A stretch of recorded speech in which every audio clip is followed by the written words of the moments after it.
So sa mga naka-tune in po sa atin ngayon, magandang araw po sa inyong lahat. Tayo po ngayon ay mangunguha ng gulay dito po sa aming taniman, ano. At ito po ang ating kukunin mga kapatid, yung gabi. Yes, tama po mga kapatid, gabi po ito, ano. So maraming iba't ibang klase ng gabi, pero ito po yung tanim po natin na gabing kung tawagin dito sa amin ay dinggalan. Yan po yung ating kukunin para meron naman po tayong maigulay, ano, sa araw po ng ito ng mga kapatid. Ayan. So ito po, tara po mga kapatid, at umpisa na po natin ang pagbubunot nitong mga gabi na dadalhin po natin. Maliban po mga kapatid sa gabi ay mangunguha rin po tayo ng talbos ng kamote, puso ng saging, laman ng kamuting kahoy. Yan po mga kapatid.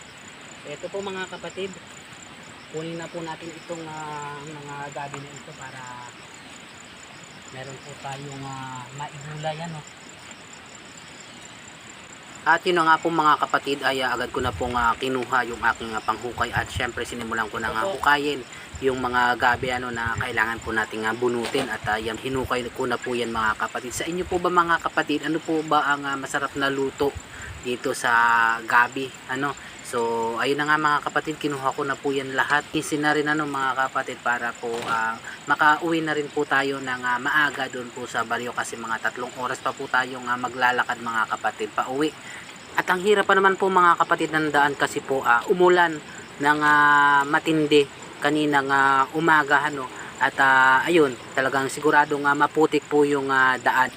Ito po pala mga kapatid yung gabi na kinuha ko dito sa aming taniman, at masarap po mga kapatid luto dito ay syempre po lalong lalo na yung ginataan.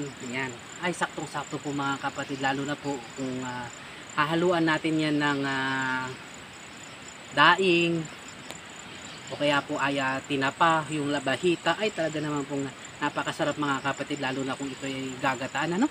Tapos po ay kung mahilig ka naman po sa maanghang na pagkain, ay pwede mo rin pong lagyan ng konting sili para po maanghang ng konti, ano, yung ating pong luto. Ayan po, ano mga kapatid.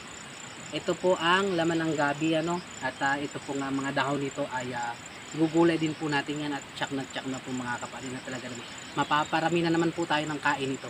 Yun lamang po mga kapatid, ano, maraming salamat po sa inyong panonood.